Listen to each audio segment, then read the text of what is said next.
Hey everybody, we are live. Welcome to another edition of Boston Straight Shooters. I'm your host for the evening, Steve, aka Negative Ned. Unfortunately, Frank is away on business, so he will not be joining. So I'll do my best to hold things down while he's gone. Uh, Let me post a link for everybody so you guys can join the show. We have a lot to talk about. This is the show we talk about the Red Sox, the Patriots, the Bruins, and the Celtics. We'll give you a recap and get you all caught up on what's going on. I'm going to start with the Bruins, who introduced their new coach, Marco Sturm, yesterday. And so we're going to highlight what his expectations are for this upcoming year. And hopefully you guys will join and chime in and give your thoughts on it. I obviously not thrilled with the choice. As mentioned here over the last few weeks now already, I wanted the guy from Washington, and I'm not going to go back into the whole 9 yards of that. But listen, it's his first time as a head coach. He's got experience in a different organization. The Kings, being an assistant coach and being the coach of their minor league team for the last 3 years. So, technically he's not the former Bruin part of it that, typically happens when they call up, the guy from Providence and, it's kind of the same old story. That's not really what this is. So, I'm willing to give him a half an ounce of credit. And you know what? We're going to have to wait to see what he can do because, they got a lot of work ahead of him, and he has pretty much acknowledged so. So let's see what happens. Danny, one of our regular group members here says I don't like him, but there's no one else out there. True, that's because typical Bruins fashion, they waited till the last second to get the last available guy, pretty much. So they didn't give themselves a lot of leeway. Plus, as mentioned previously, they were not going to spend money on Mike Sullivan and Rick Tocchet and high end guys. They were going to go with a cheaper option, especially where Don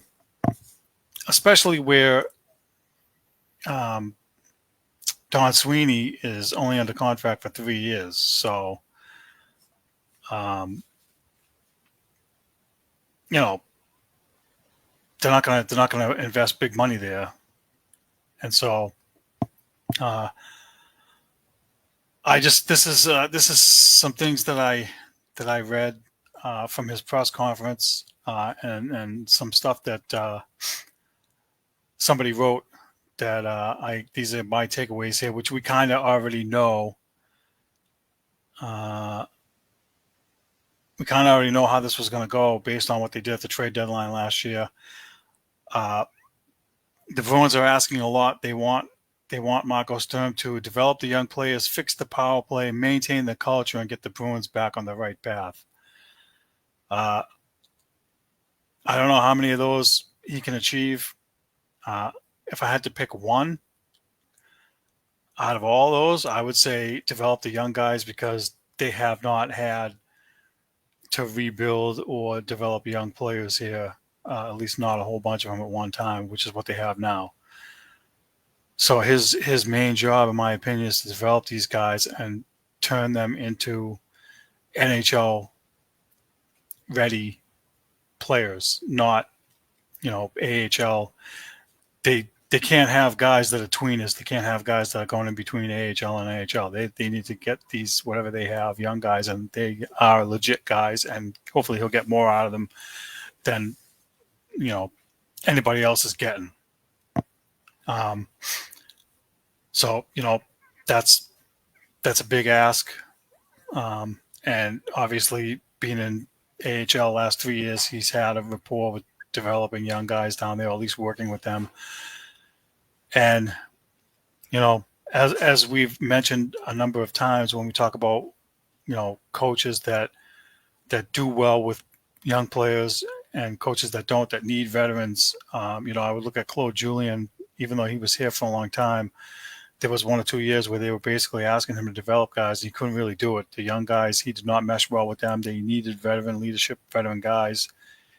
He did much better with NHL ready guys. Doc Rivers with the Celtics.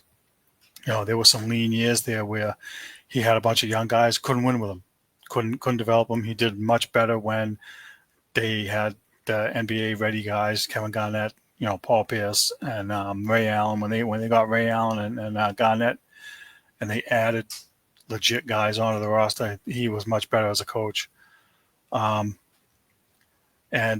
to an extent, I'll throw this out there now because we're going to get to it later. I think Alex Cora is kind of in that boat. When he had the veteran guys in 2018, he had a real roster.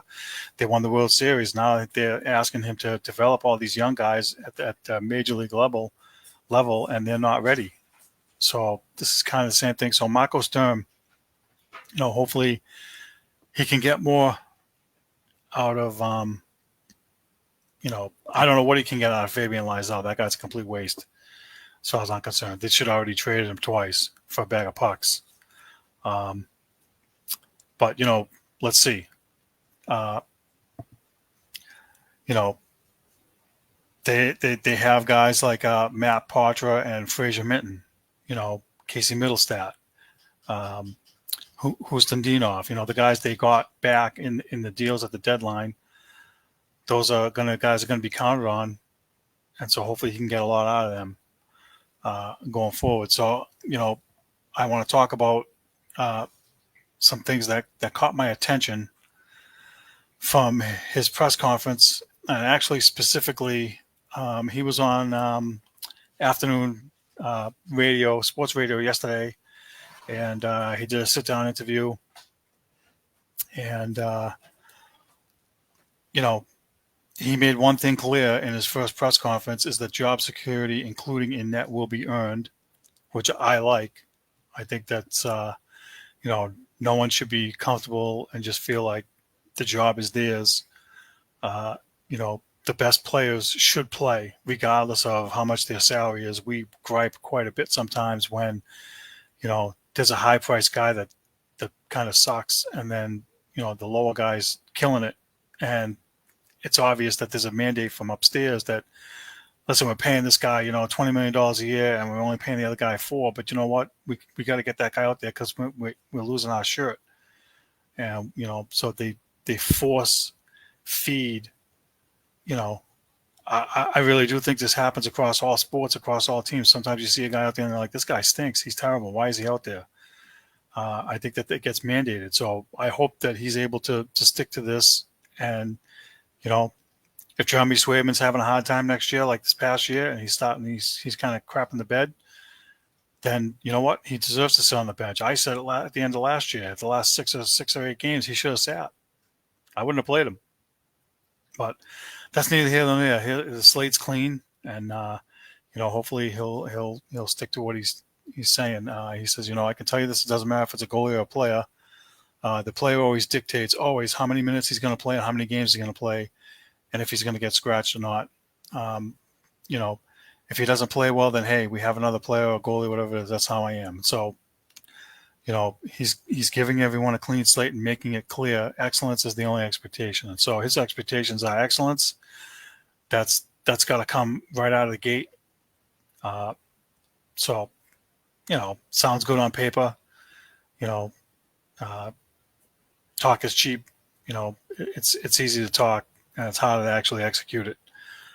Let's see, Danny, maybe going after Mason McTavish from the Ducks and Marco Rossi from Minnesota. All right, I don't really know who those guys are, so I'm gonna have to do a little homework there. Thanks for that heads up. If those guys are guys that are NHL ready guys already, and they are guys that will improve the team, and they have to trade some of the guys that they got at the deadline to get those guys, and it's an improvement. I would be all for that.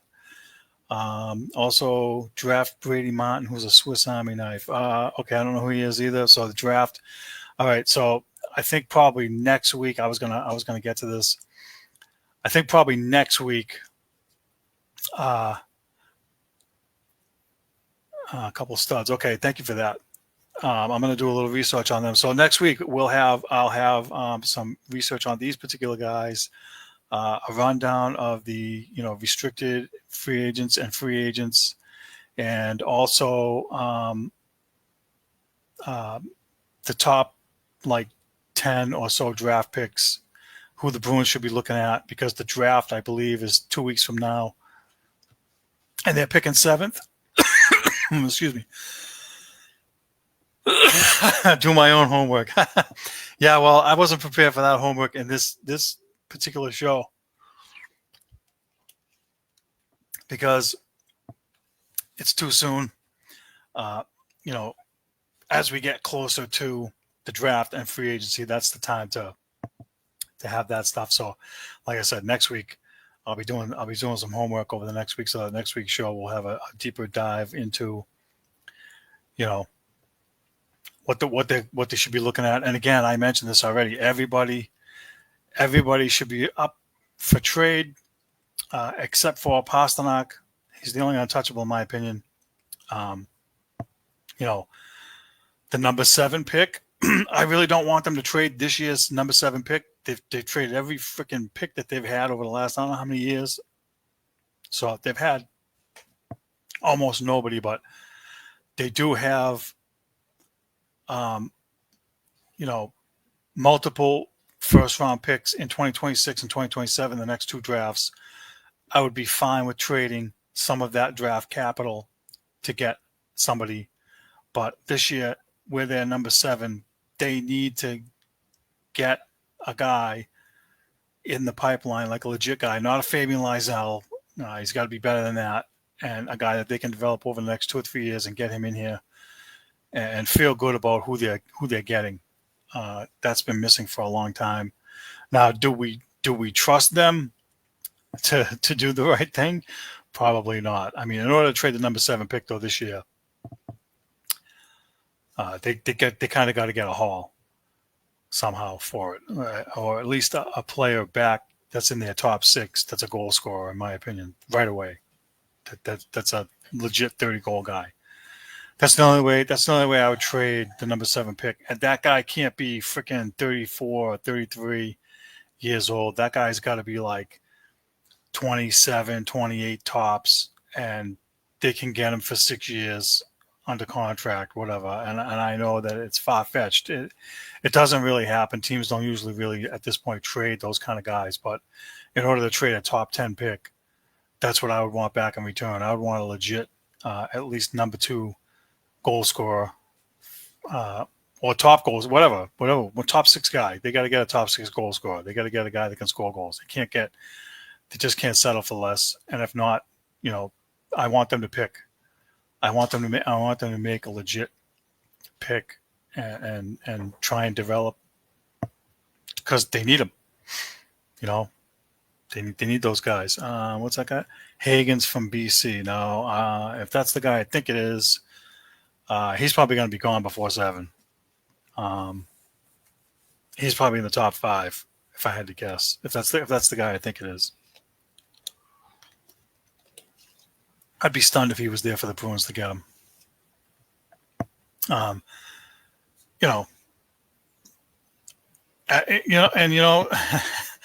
hate to say this, but negative Ned being negative Ned, I kind of feel like Marco Sturm is like the ML Carr of the Bruins. He's like if go back in the day when ML Carr was the coach, Google ML Carr, towel waving. He was always on the bench waving a towel. He was waving a towel as a coach when they won like 15 games. With a young roster, they, put them in a situation where they knew they were going to tank. I think this is a little different, but I feel kind of like because of all these young guys they have, and they're asking Marco Sturm to develop them.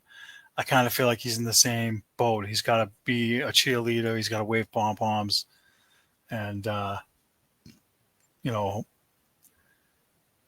I mean, somebody's got to do it. And again, I don't know if guys like Mike Sullivan or even Peter Laviolette, who's still out there, you know, those guys are probably not ready. John Tortorella, definitely not ready. He got fired from Philly. They had a whole boatload of young guys.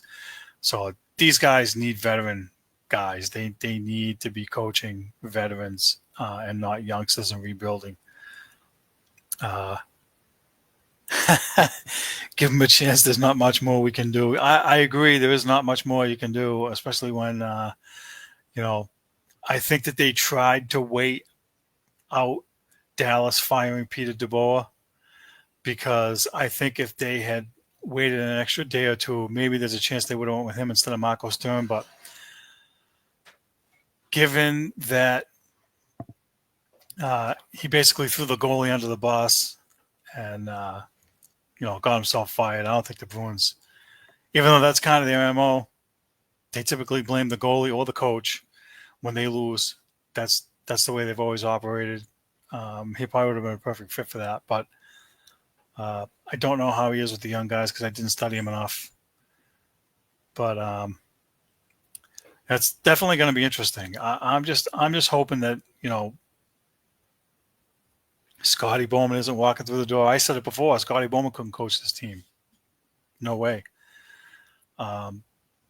So look, expect them to struggle. Also expect them to play. Well, what we thought was going to happen last year was expect them to play in a lot of low-scoring games. 2-1, 3-2, and there was way too many games when they got their doors blown off. Now, something I'm really disappointed about. This frustrates the hell. This is a typical Bruins move, and this frustrates the hell out of me. They're keeping the rest of the coaching staff. So Chris Kelly is still here. Jay Leach is still here.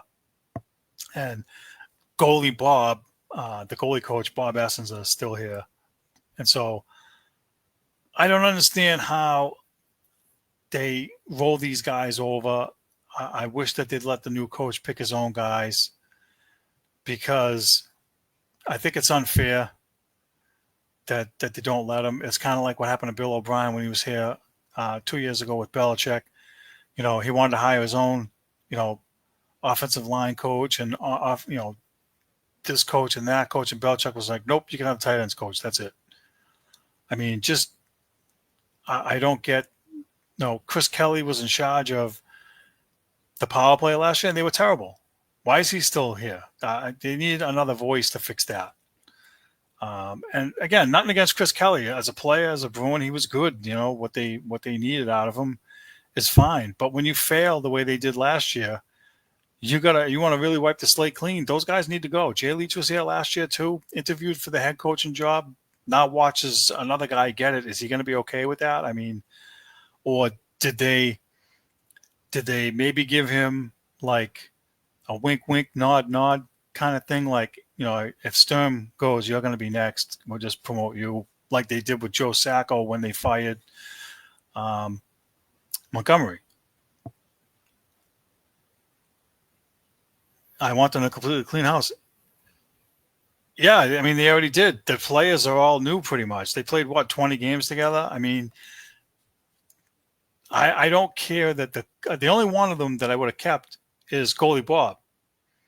The other two guys, gone. Bye. Who does Marco Sturm know that he could bring in that he's either worked with previously or he's familiar with, that has worked with young guys, that says, okay, I like these guys. I want them on my staff. I mean, that unit has to be a cohesive unit. And not that because Leach and Chris Kelly are bad guys. I'm not saying that. I'm just saying that typically the whole coaching staff is new. I don't know too many teams, and I'd have to do a little research on this because I don't pay as close attention as I should. But a lot of times when the head coach gets replaced, the whole coaching staff gets replaced. That would be like the Patriots hiring Mike Vrabel and then telling him, okay, you're going to have Alex Van Pelt for offensive coordinator, and you're going to have Matt Patricia as the defensive coordinator. You don't have no say. You can't get your own guys. I mean, that's stupid. So I don't get that with the failures that they had on defense last year. And if it doesn't get better, I'll be honest with you right now, because I'm going to do this.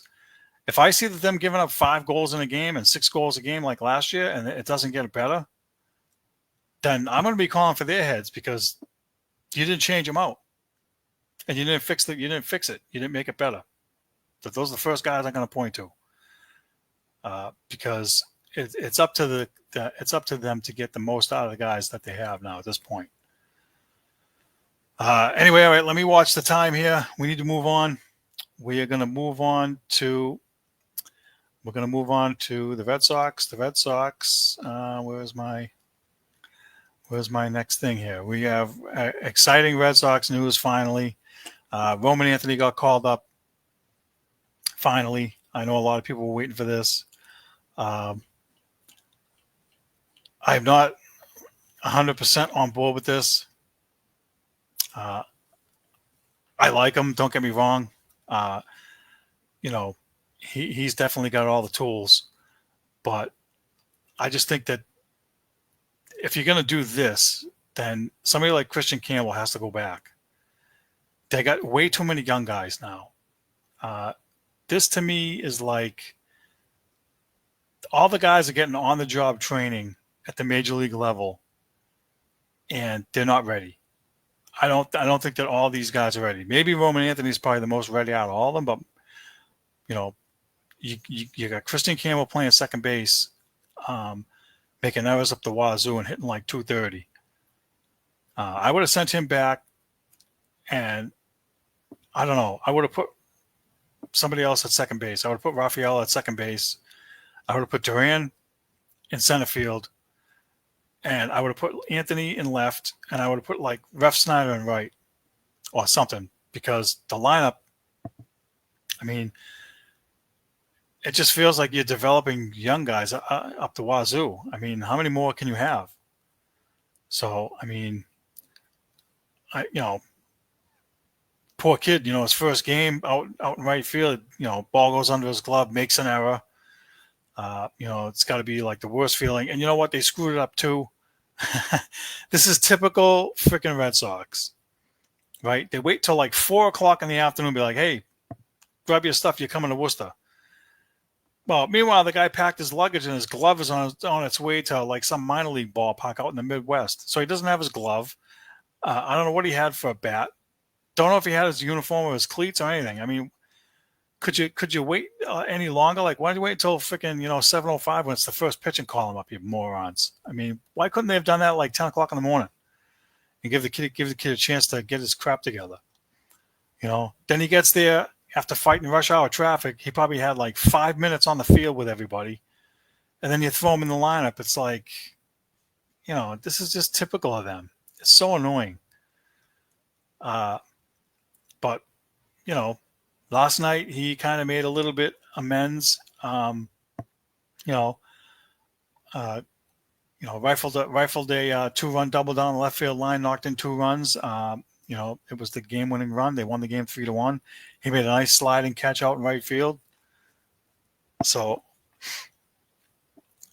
but again, they're playing them out of position. They get these guys playing out of their positions. They call up Marcelo Amaya. He's playing third. He's a shortstop. Or at best, they could have put him at second. So that's the other thing. You send Campbell back to Worcester. You put Meyer at second base, and leave Rafaela. Well, you can't do that because the guys they have playing third. You got Toro playing third, or you got Meyer playing third. Pick one. Toro, he's an error machine over there. So they kind of have to keep him at third. And if you send Campbell back to Worcester, you got Hamilton at second base. He's really not much better. Again, I'm frustrated with this. They could have done something. They could have done something different. I just think that you got Chaim Bloom 2.0. Breslow, he's the same as Chaim Bloom. He's all about the young guys. He's all about the analytics. It's all about, they're trying to copycat the Braves. The Braves, had a bunch of young guys. The Orioles did too. That last year, probably the last year and a half, they had these young guys that were playing well. And this year, those young guys are all crapping out, and they fired the manager because it's not working. And some teams, it might work. Detroit's making it work this year. But I think it's an anomaly. I don't think it should be the norm, what these guys are trying to do. You're getting these guys up here at 20, 21 years old, maybe 22. And, they fast-tracked Campbell up here. He only played, 30 games in Worcester or some stupid nonsense and played like a bunch of AA games. No. Alex Cora, he's one of these guys. He needs veteran guys in order to be effective. And you have to let him manage with the eyeball test and his gut, because when you let him do that, he has a feel, his feel for the game. They're not letting the managers feel the game anymore. They're driving everything with all these analytic nonsense. And I'm sick of it. Listen, I said last week that they should probably bring Roman Anthony up and put him in the lineup, but you just can't have 3-4 guys that are all 20-something years old and expect that you're going to, make the wild card team. These guys are not ready. Roman Anthony should be an addition to a veteran lineup already. Very much like when the Red Sox brought up Dustin Pedroia. It was pretty much just him. Everybody else was veteran guys, and he could learn on the job and struggle and, then, turn it around and have a decent season and learn what it is to be a pro. You got 3-4 guys in the lineup regularly. You got rookie pitchers, Hunter Dobbins, because your depth is not good enough. And your starters are crapping out. Other than Lucas Giolito, his last game out. These starters, up until that point, 4 or 5 games in a row. 5 runs in the first inning, 7 runs within 2 innings. They're not getting out of the 4th inning. They're not getting out of the 5th inning. They're not giving the bullpen any relief. The bullpen's getting worn down again. They got to mix match guys. Every other day they got to drop somebody down to Worcester and bring up another guy. It's a good thing that the drive is only like 45 minutes or an hour, because if it was flying, they'd have frequent flyer miles up the wazoo, these guys. And how many, again, I can't freaking stand this. Why in the blue hell is Zach effing Kelly still here? I don't understand what they like about him. He is freaking horrible. He's just doesn't have it. He's got nothing. I don't want to see him anymore. Give me Cooper Criswell. Leave him up here. Stop dropping him back and forth. I'd rather have him. And if he craps out, then he craps out. But he's better than Zach Kelly. And I don't get it. I just don't. I can't stand it. You keep giving Alex Cora these Ocean State job lot bums. I'm so sick of it. They're not going to win. They're just not. And so, we're going to cover this again later on, I'm sure. But, and here's another thing. This is another thing. You call up Roman Anthony, and then Alex Cora comes out and says that him and Maya are going to sit against lefties because now they're facing the Yankees coming up. Okay, why are they here then? How stupid is that? You bring these kids up here. They're hitting lefties. Roman Anthony in AAA was hitting like 371 against lefties. Why is he sitting? Let him play then. You don't do that. What a stupid thing to do. If he fails, he fails. But his comment was like, well, the lefties here are real lefties. Well, what does that mean? The righties are not real righties? I would say Zach Kelly's not a real righty because he sucks. But I mean, what difference does it make? You gotta play him. Now he's here. You gotta play him. You can't sit him down. You can't do it. I don't get it. I don't get what the message is if you're doing that. You know, you send the wrong message to the young guys, and you're kind of killing their confidence. So, listen, I think it's going to get worse before it gets better. And it's not just a negative Ned thing. I mean, people with eyeballs that can see how bad these guys are playing, and see the errors that they're making, and see the fundamentals not being. They can't even get the first baseman, Romy Gonzalez, horrible at first base. Doesn't know how to play the position. I'll give him credit for trying, since Rafael Devers didn't want to do it, and they didn't really have another option. But he's running over and grabbing balls, and then trying to flip it to first, and he can't hit the pitcher in stride, and they're giving away outs. I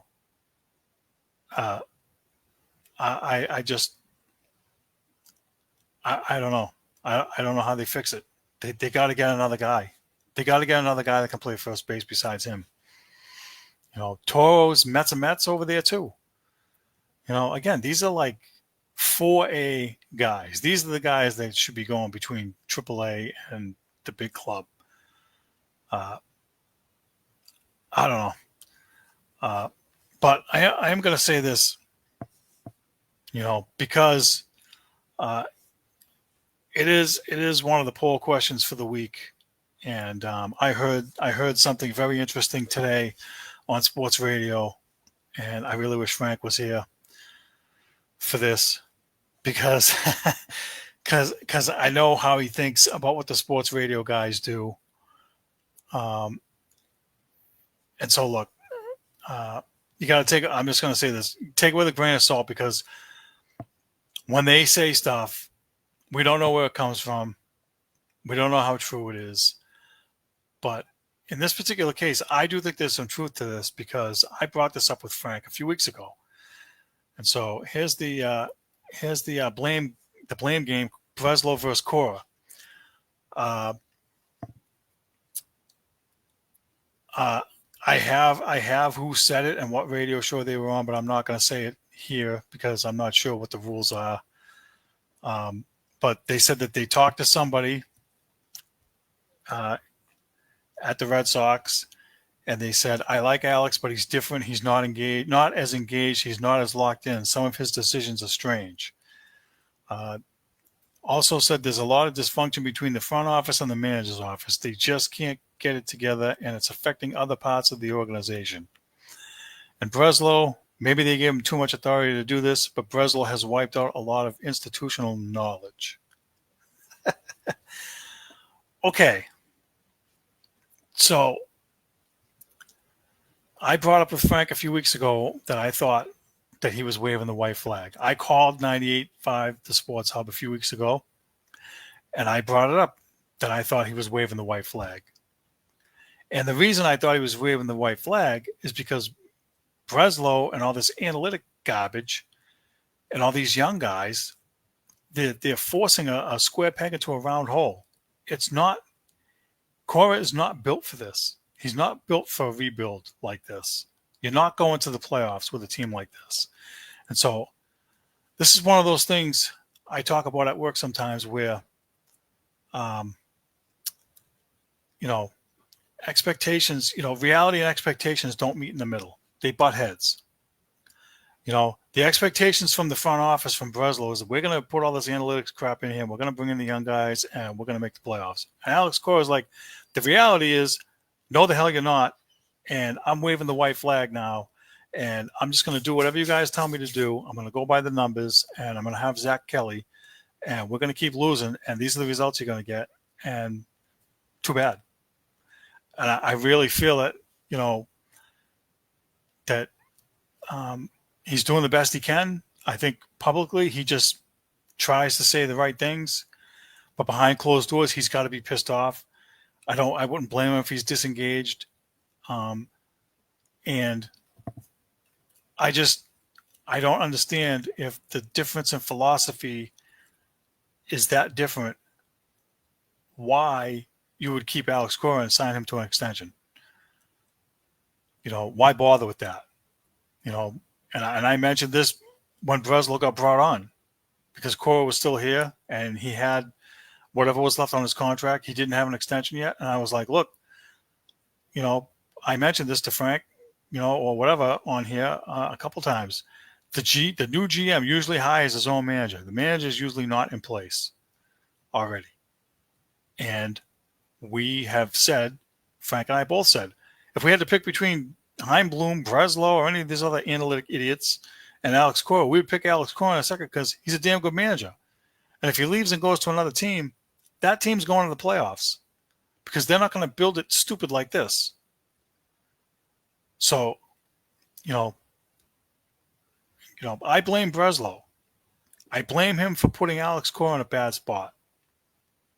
And he's putting Alex Cora in a bad spot because what they're trying to do, and ultimately,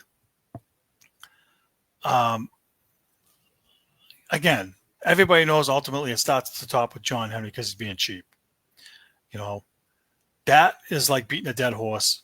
There's nothing else you can say or add as far as that goes. So now, Breslow's in charge and Sam Kennedy's in charge. These are the guys in charge of building this roster and all the hot air garbage that these guys spewed all spring training, all off season about, Sam Kennedy said we want to be a 95 win team and make the playoffs. That's our expectation. Well,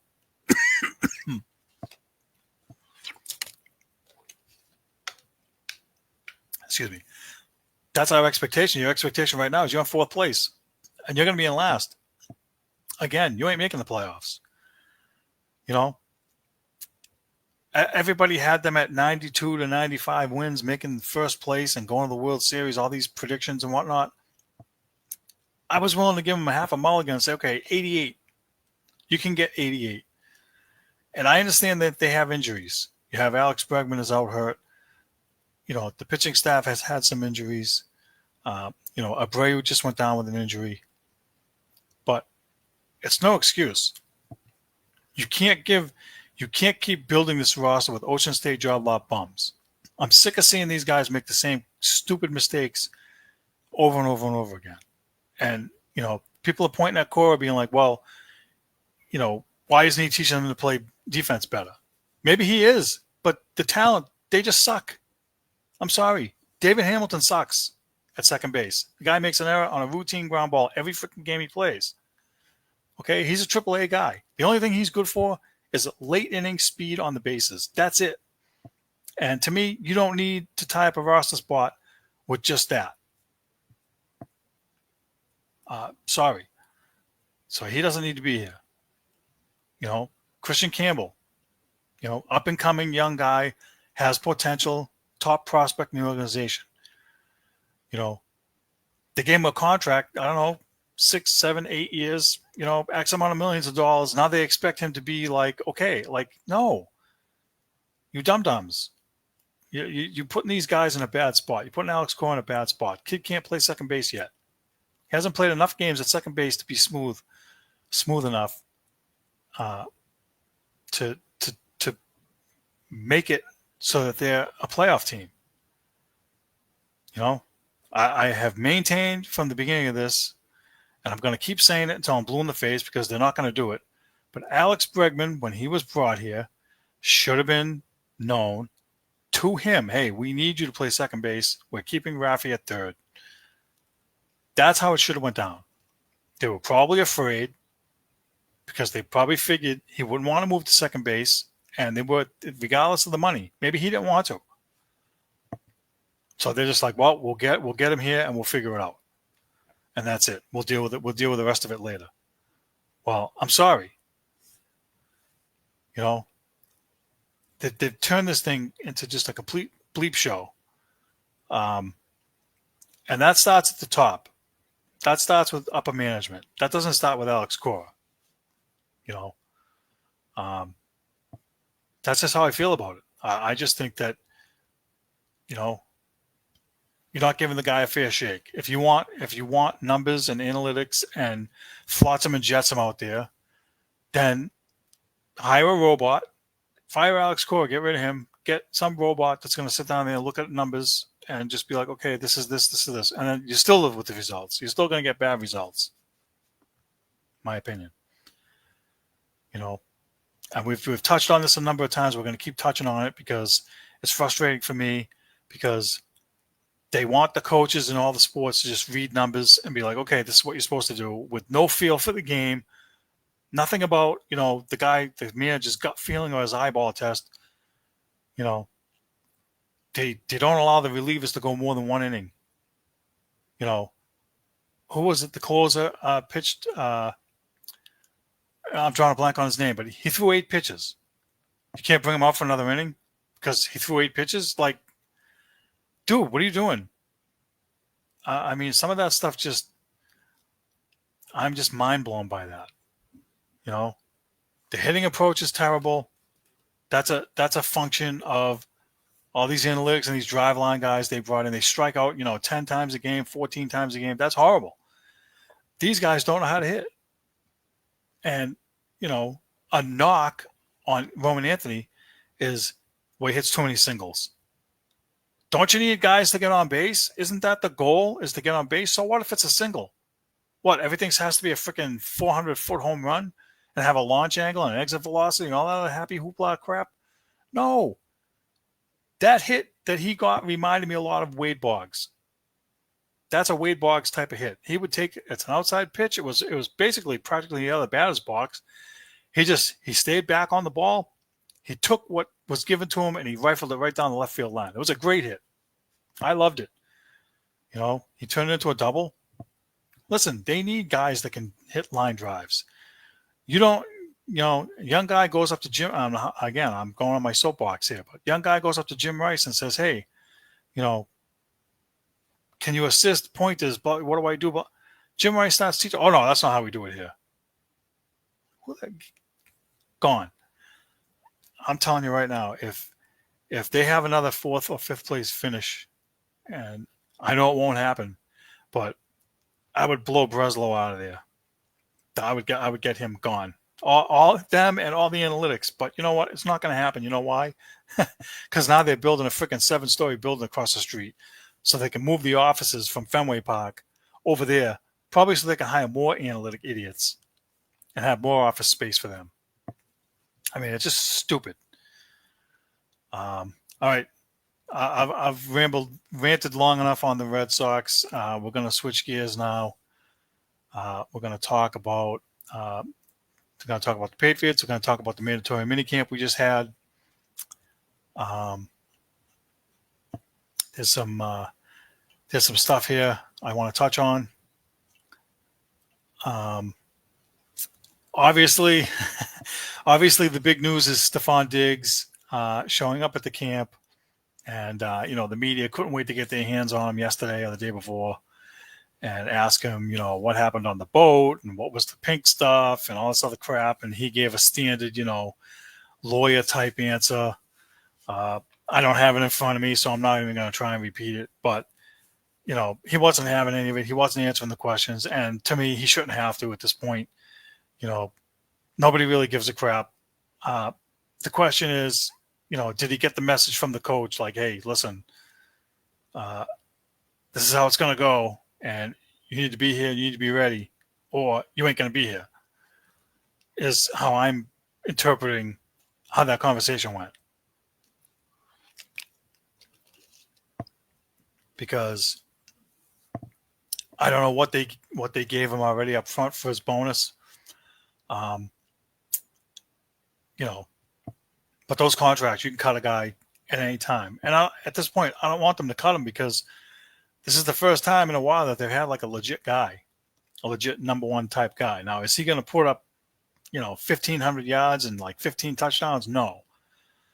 But if he gets them anywhere between 800 and 1,000 yards and, 6-7 touchdowns, that's a win in my book, big time. And,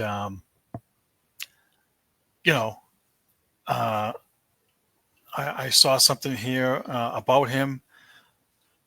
Uh, you know, he, there's a comment here. It says he looks explosive, was cutting at full speed. And he was also seen working with Jalen Polk. Worked off to the side during team drills. So he's mentoring, at least one of the young guys anyway. And so that's what you want to see. That's what they need in that locker room. They need a veteran like him to help show the young guys, hey, this is what you do. This is how you do it. This is what you look for. On this route, it's X. I mean, those guys should be going to him and they should be sponges. They should be trying to get whatever they can out of him, even if he's not playing regular. That should definitely be the approach. I'm not going to hop on him too much because, he's rehabbing. There's a lot left that we have to see from him. And you got to give him time. You just can't glean anything from these mini camps. They're not in pads. They're just kind of running through plays and whatnot. But I saw something here. Give me a half a second to find it. It said that the Patriots practice at a crisp pace. Both sides of the ball built up to full speed reps. The offense began running plays against air and then jogged through pace against the defense before running those same plays live 11 on 11. By doing so, they're building muscle memory, leading to cleaner competitive periods with seemingly fewer mental errors. You're not seeing pre-snap penalties or players lining up incorrectly. It's been mostly smooth. That's encouraging, and that's been missing from their game for the last probably 3 years, even 4 years, going back to Belichick. His last 2 years, they were dumb. They took a lot of penalties. Last 2 years, they took a lot of penalties. Last year, they were horrible. So that, to me, is a good sign. Now, again, it's no pads. It's 11 on 11. It's a drill. It's this, that. It's more controlled, whatever. But that's encouraging to me because that tells me that the players are paying attention. They understand what's at stake. There's jobs on the line. Mike Vrabel isn't messing around. And I like it. I don't expect them to be flawless. Nobody does on offense, right? And have no false stop penalties and no holding penalties. I mean, that's absurd. You're not going to get that. But can they limit it to maybe 2 or 3 a game total and not 7, 9, 11, what we've been having the last few years? Like just completely dumb false start. 3rd and short, false start. Oh, it's 3rd and 8. Third and 5. Oh, now it's 3rd and 10 again. Like, can we stop that nonsense? That to me is encouraging. It also tells me that whoever they've had playing on the line, there's slight cohesiveness. I can't say, the unit's completely cohesive like a well-oiled machine, but it's encouraging that, whoever's playing together, even if they're mixed matched in the reps, that they're doing things correctly. That's huge. So they did lose guard Wes Schweitzer, who retired. So that means that the starting left guard, Patriots starting left guard, is unknown. Right now you have Cole Strange, and there's some other guys that are mixing in there, Caden Wallace, and there's also City So, Layden Robinson, and there's a couple of their 3rd round picks and whatnot that are also in the mix. So listen, Cole Strange at left guard, not terrible.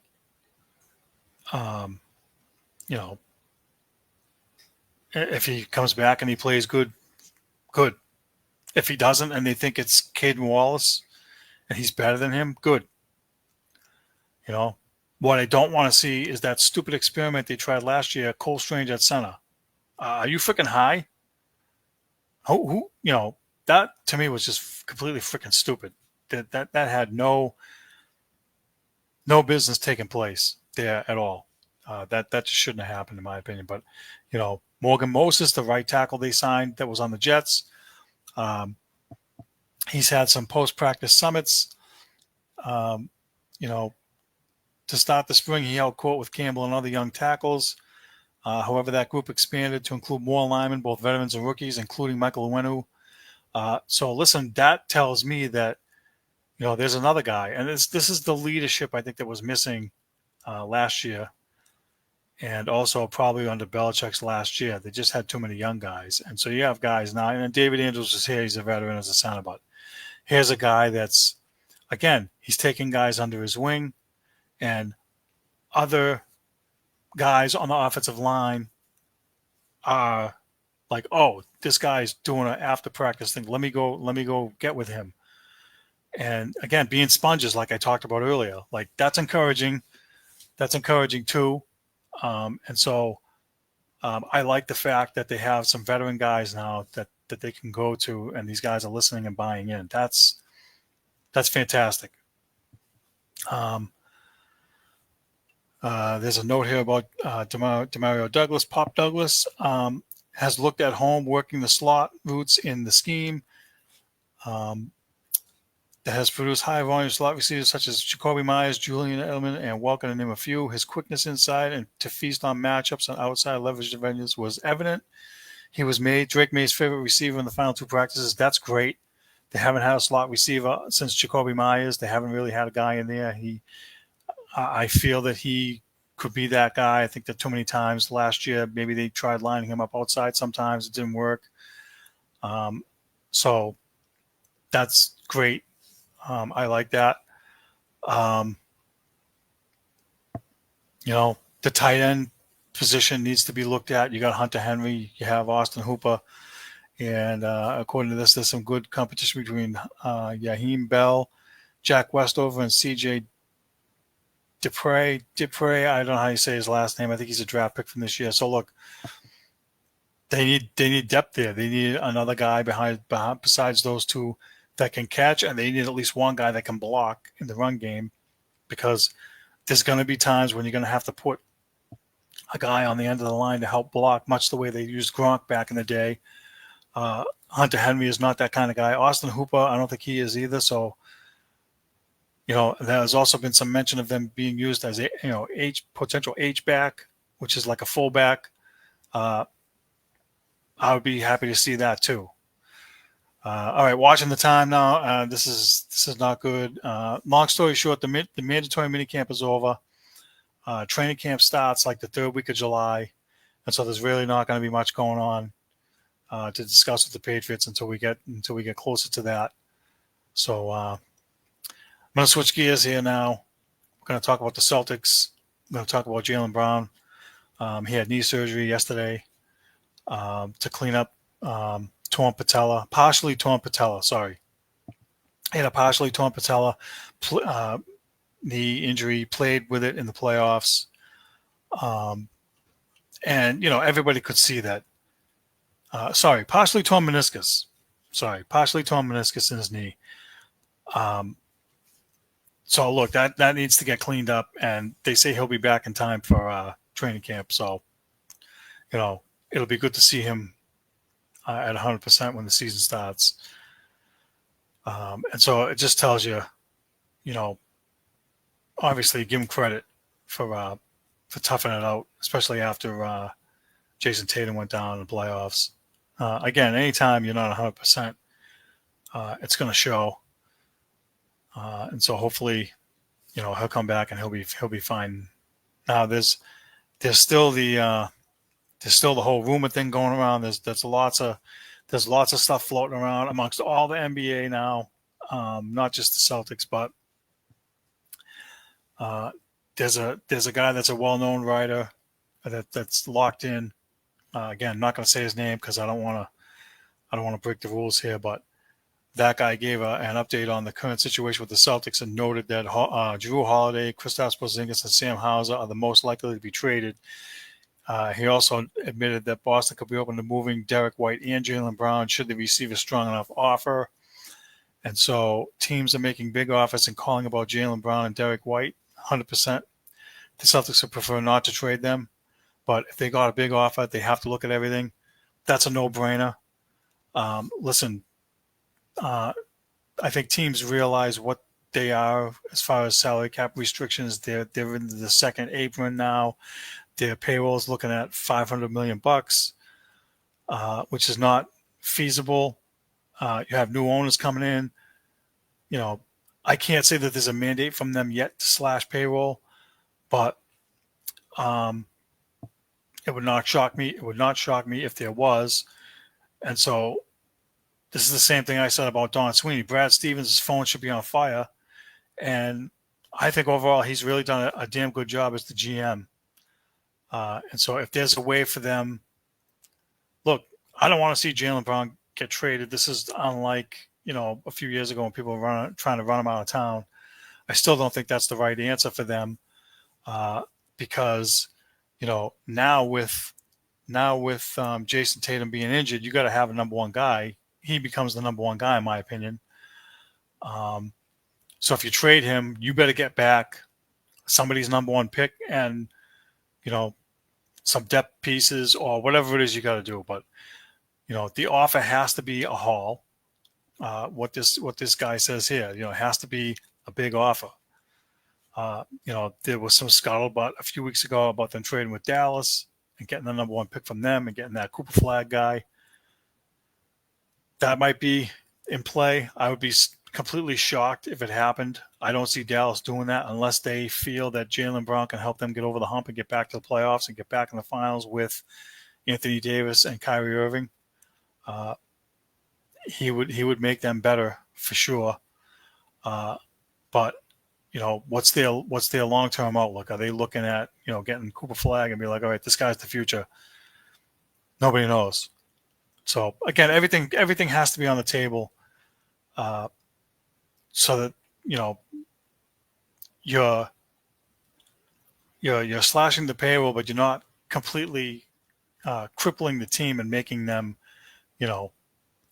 25 or 35 win team. They need to be a contender still. They need to be, one of the top 3 or 4 teams in the Eastern Conference. So I'm not afraid of what Brad Stevens might do.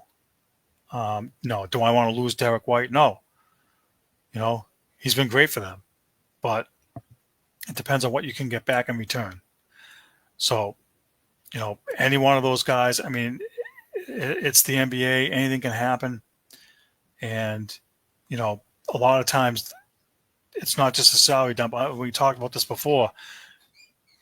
Some of those trades just can't be salary dumps. The league doesn't really allow that. Those trades have to get approved.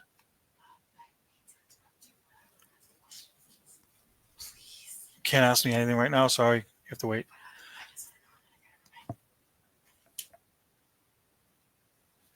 Okay. Sorry about that interruption.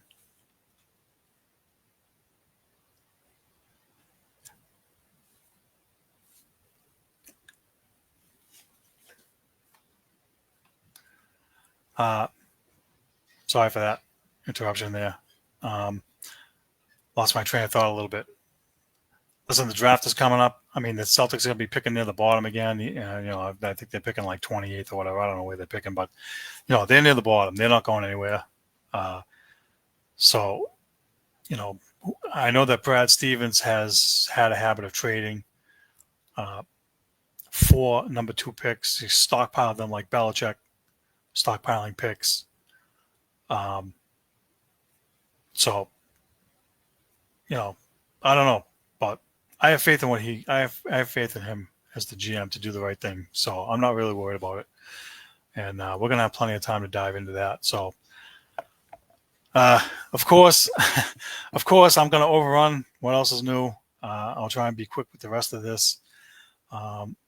We're going to move on to the poll questions.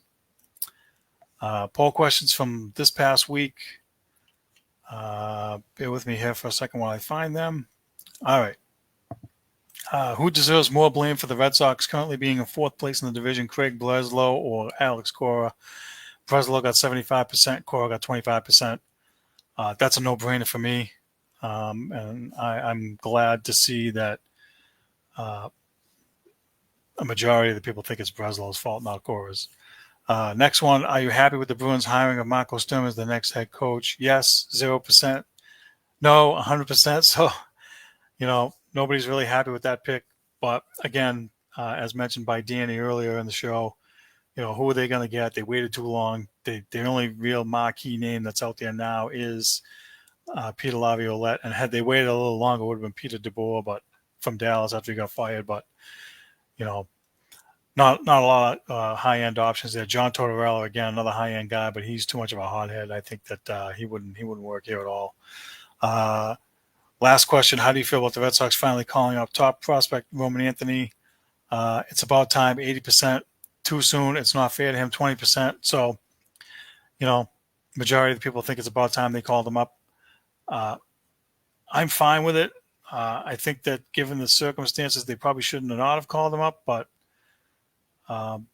just because they just have too many young guys in the lineup, three to four guys, 33 to 44% of your lineup is young. It doesn't bode well for making the playoffs, in my opinion. So, anyway, enough of that. Now we'll move on to the weekly predictions. Last week, yours truly, Red Sox will make less errors per game this week, 3 errors for the week. Wrong. They made 2 errors one game. They made a bunch of errors. I don't know what the total is because I didn't get a chance to look at it, but I know they made more than 3. And, they just can't stop fumbling around. Their new team logo I posted on our page is the Bad News Bears. That's the way they've been playing. And, I got a little crap from Danny, saying that, I'm being blasphemous towards the Bad News Bears, but that's what they remind me of right now. The errors that they're making are all fundamental, stupid things that you take care of in spring training. You don't, or AAA, you don't take care of them at the major league level in Fenway Park or any other ballpark for that matter. So there's wrong. I said they would send Christian Campbell back to Worcester. Wrong again. They did not, even though I think they should. And I think it still could be coming. Excuse me. So I might leave that one for this week as well, because at some point I think they're just going to realize that it's not working. So I'm going to leave that one there. And last one I had from last week, one more bad start from Lucas Giolito, and he gets DFA'd. Wrong. He bounced back from that 1 2/3, 7 earned run, poor, completely disastrous start. I want to say he threw 6 innings and gave up like 0 or 1 runs. I'd have to look it back up. I forget, but he did have a good start his last outing. And,